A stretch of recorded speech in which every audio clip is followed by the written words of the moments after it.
Bonjour les gens, ravi de vous revoir dans cette nouvelle vidéo où ça y est, enfin on peut respirer, on est dehors, on est déconfiné. Alors c'est pas une raison pour faire n'importe quoi. Aujourd'hui ce qu'on va faire c'est qu'on va faire une vidéo que je voulais faire justement avant ce confinement qui m'a été beaucoup demandé.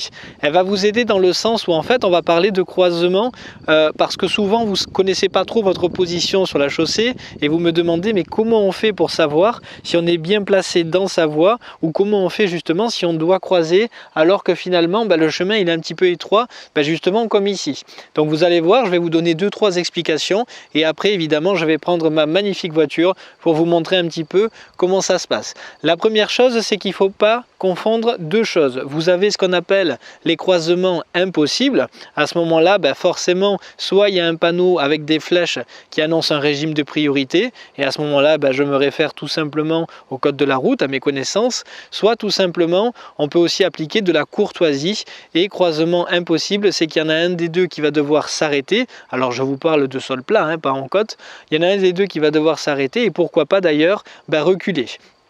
Ensuite, si vous vous trouvez sur un petit chemin, justement comme celui-ci, il y a une astuce qui va être plutôt intéressante, ça va être de regarder un petit peu son rétro droit. Alors, je vais m'approcher tout simplement de la voiture.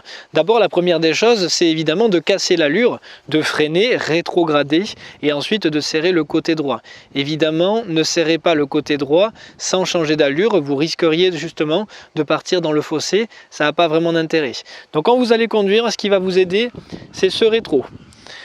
Le rétro, évidemment, pour la position sur la route, dans ce rétro, on va le voir peut-être tout à l'heure, vous allez voir justement où est-ce que vous êtes, à condition de jeter un coup d'œil rapide par rapport au côté droit. Ensuite, si vous êtes sur une route tout à fait normale et assez large, on va vous demander d'avoir à peu près la couronne de votre volant placée au milieu de la voie. Pourquoi? Pour la simple et bonne raison que la distance entre votre volant et le rétroviseur droit, ça sera exactement la même distance que votre volant par rapport à la ligne médiane, c'est-à-dire à l'axe au milieu de la route.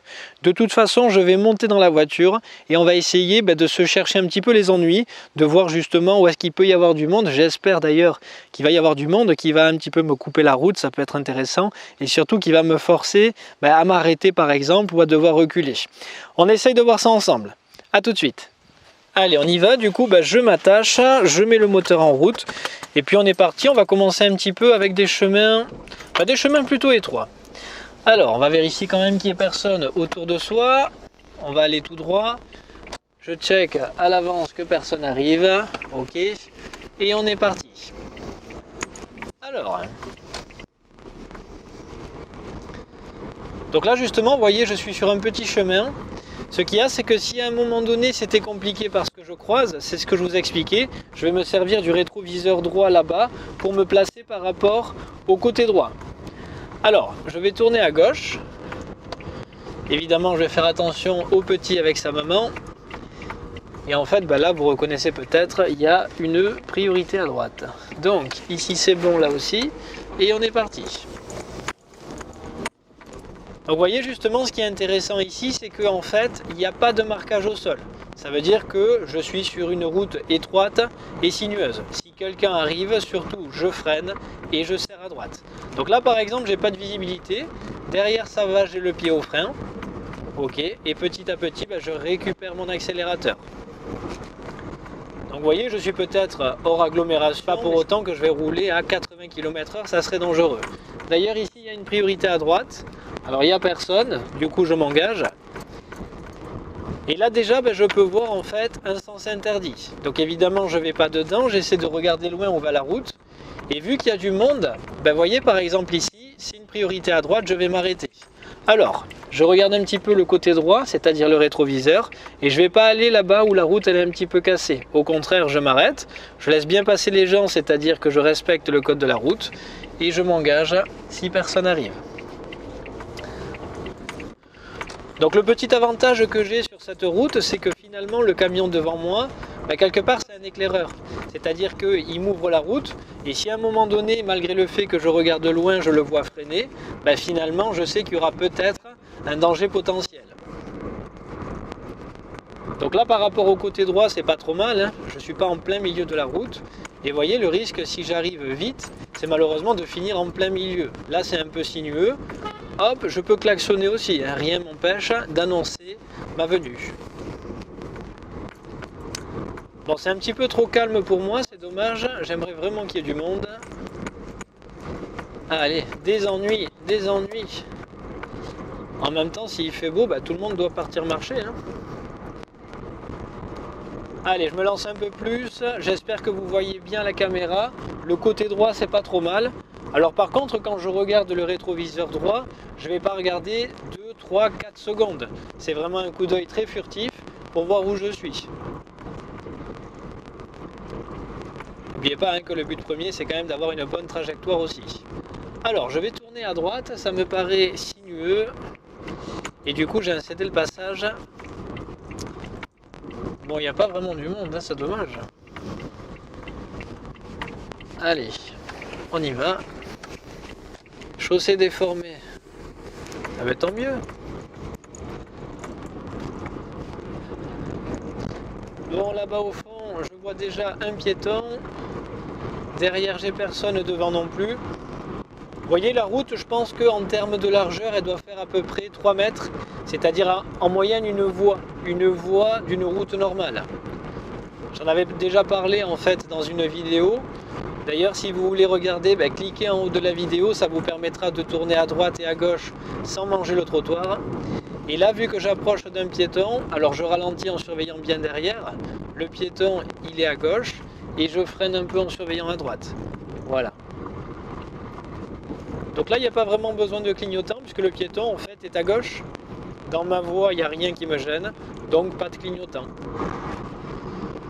Alors, il y a un autre piéton là-bas au fond. Derrière, quelqu'un arrive. Ok. Donc cette fois-ci, je vais le dépasser. Un rétro, 2 rétro clignotants. Et surtout, je mets de la distance. Donc si je peux en mettre, j'en mets vraiment. Voilà. Vous voyez, 1,50 m de distance latérale, c'est vraiment le minimum. Si je peux mettre 2 mètres, évidemment, je le fais. Ah, une voiture. Alors, j'ai ralenti, je serre un petit peu à droite. Donc là, j'ai pas besoin de freiner, finalement, ça passe. Voilà. Priorité à droite, ok. Vous voyez les vieux villages, par exemple, comme ça, il n'y a pas trop de marquage au sol, ou quand bien même il y en aurait un, il peut mal vieillir et disparaître. Donc derrière, elle colle beaucoup.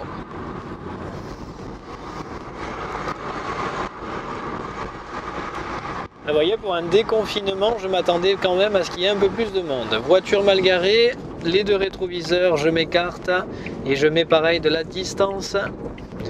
On ne sait jamais, une portière pourrait s'ouvrir. Alors là, je l'enlève du coup, puisque je suis complètement à gauche. Et si je le garde, on peut croire que je tourne ici, ce qui évidemment n'est pas le but. Alors ici, je vais me méfier, ça a l'air de bien tourner. Vous voyez le marquage au sol, en plus, ça peut quand même être un sacré guide par rapport à l'inclinaison de la route. Donc voiture mal garée, je m'écarte, ok. C'est-à-dire que le marquage au sol me guide. Là c'est un petit peu pareil, les rétros, le clignotant, je m'écarte.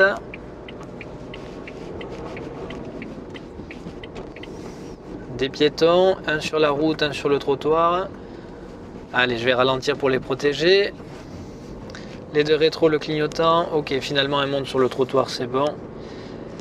Bon, il n'y a pas grand monde. Je voulais du conflit, moi. Donc je mets la 3e déjà. Alors je suis pas très rapide, je suis qu'à 40 km/h en moyenne. Mais la voiture, en fait, c'est un petit moteur. On peut passer les vitesses plus vite que sur une voiture avec un gros moteur, par exemple. Alors, 30 km/h en ralentisseur. Derrière, ça va. Par rapport au côté droit, ça va aussi. Et pourquoi pas, je vais descendre à gauche. Allez, les 2 rétros, le clignotant. Et voyez, c'est pareil, il n'y a pas de marquage au sol, mais c'est pas grave. Je m'en imagine un, par exemple, au milieu de la voie. En face, c'est bon. Au fond aussi. Allez, on tourne. Donc elle, je m'écarte, elle est mal garée. Là, je tourne à gauche. Pareil, j'imagine tout simplement interplein au milieu de la route. Les yeux au fond, je tourne. Et le volant revient tout seul. C'est beau, la direction assistée. Un volant souple.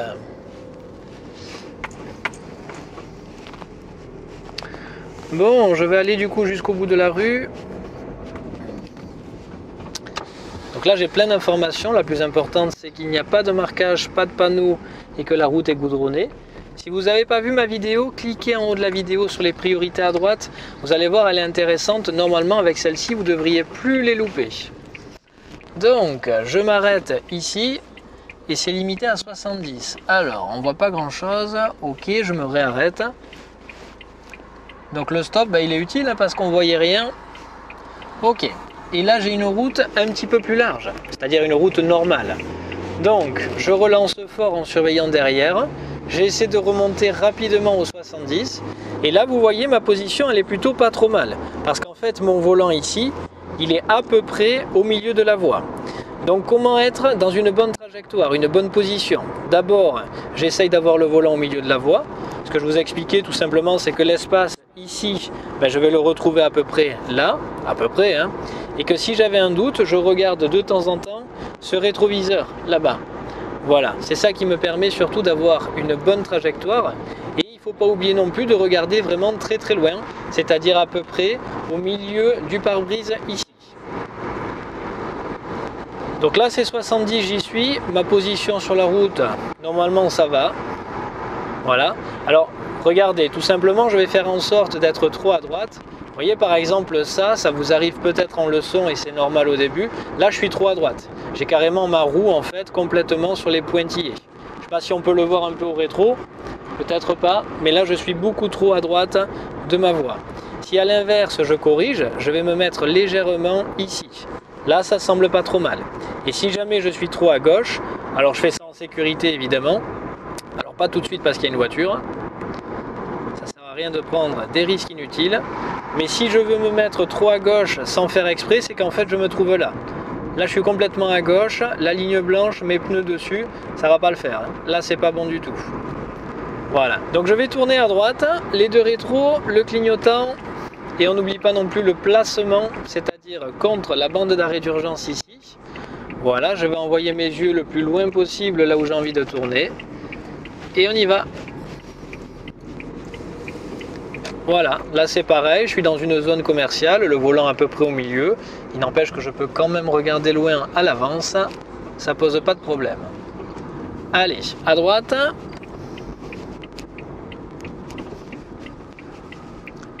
Voilà, les yeux au fond. Ok. Bon, de nouveau sur des routes un petit peu étroites. Allez, pourvu qu'il y ait un camion.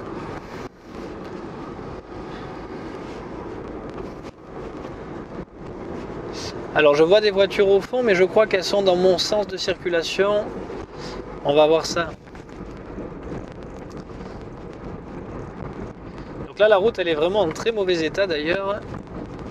Donc je me permets de me décaler un tout petit peu parce que je ne sais pas si vous le voyez à la caméra, mais la route à droite elle est complètement cassée et ça servira à rien d'aller se jeter pour s'abîmer la voiture. Voilà, de nouveau je suis revenu un peu plus à droite. Ok, le placement c'est bon. Par contre ici il y a une voiture en plein milieu de la route et là je ne sais pas trop ce qui se passe. Donc du coup derrière ça va et je sais pas en fait. Messieurs, je suis pas sûr mais je crois que vous me gênez. Voilà. Alors, là c'est intéressant. Alors je croise au ralenti, le rétroviseur droit ça va. Merci. Et je vais revenir du coup à gauche. Voilà. Donc il n'y a pas grand monde là du coup. Ok, on est parti.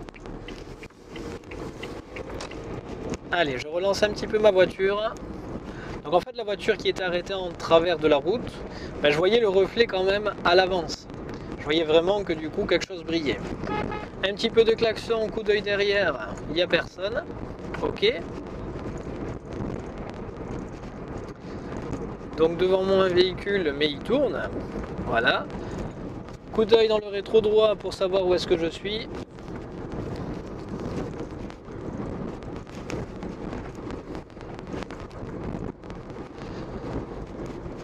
Alors ça peut arriver hein, évidemment de temps en temps de couper un petit peu la route par exemple dans un virage. Ce qu'il y a c'est qu'il ne faut pas s'y habituer pour deux raisons. Quelqu'un pourrait vous dépasser, un motard par exemple en plein virage, et vous ne l'avez pas vu, donc vous le mettez par terre. Là je vais protéger les piétons déjà, on ne tarde pas à s'écarter. Et ensuite, il ne faut pas s'amuser à couper tout simplement non plus pour ne pas créer en fait une mauvaise habitude. Vous savez, les mauvaises habitudes on les crée quand même assez vite, ça ne sert à rien de se chercher les ennuis. Bon, il n'y a pas plus de monde que ça dans cette vidéo, donc c'est pas trop grave. J'essaierai de toute façon d'en refaire régulièrement maintenant qu'on est déconfiné, en gardant à peu près le même rythme. Voilà les gens, on se retrouve bientôt. Mettez des commentaires, partagez si ça vous a plu. A plus.